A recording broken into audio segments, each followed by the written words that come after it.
parfaitement tout à fait. Ouais, bah pareil. Ouais. Oui, comme tout à chacun devrait l'être, je pense.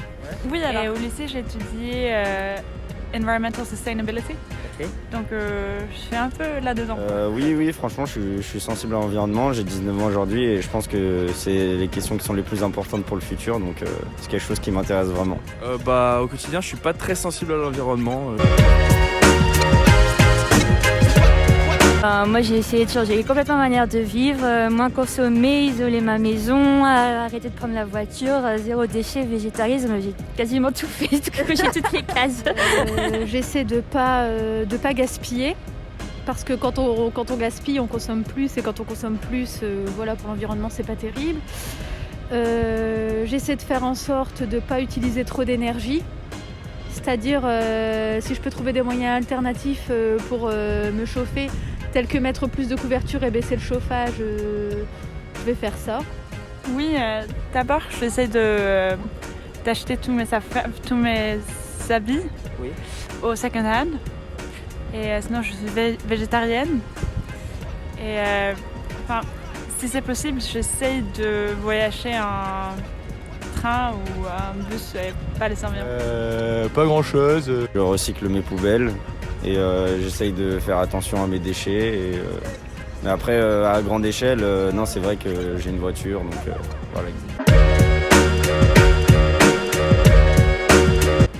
Moi, l'actualité principale, c'est que la pandémie dans laquelle on vit depuis des mois, elle est directement liée à la destruction des habitats des animaux sauvages. Et ça, c'est un truc qui me préoccupe vachement, donc j'ai bien fait de tomber sur vous.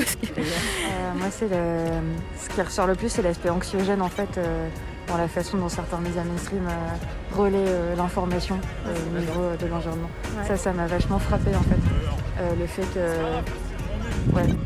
qu'il y ait vraiment une attention très anxiogène liée à la question de l'environnement, une espèce d'idée de fin du monde qui s'approche.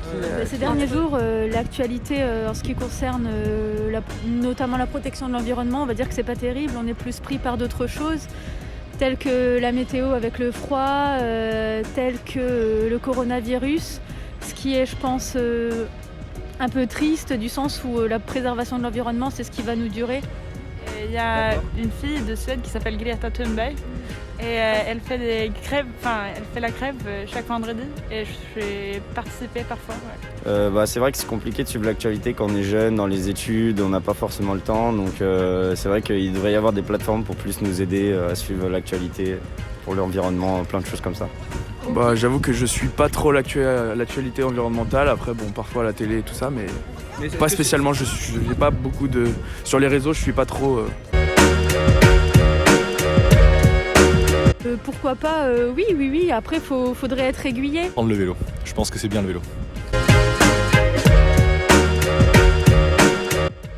En termes de temps et d'énergie, je suis à zéro là. Voilà. Si c'est bien construit, s'il y a des actions concrètes, je suis même preneuse de l'info en fait, parce que, à part ma sœur que je viens de retrouver, je suis pas trop au fait de ce qui se passe en termes d'actions concrètes en fait, dans la métropole notamment. Du coup, ouais. Non, pas du tout. Je suis pas du genre à participer à des manifestations. Ouais, franchement, je suis prêt à participer à plein d'événements. Après, il y a tellement de combats, c'est tellement quelque chose de grand qui englobe plein de choses, donc il y a tellement de combats différents. Je peux participer à des événements, mais je suis pas non plus écologiste dans l'âme, quoi. Oui, pourquoi pas.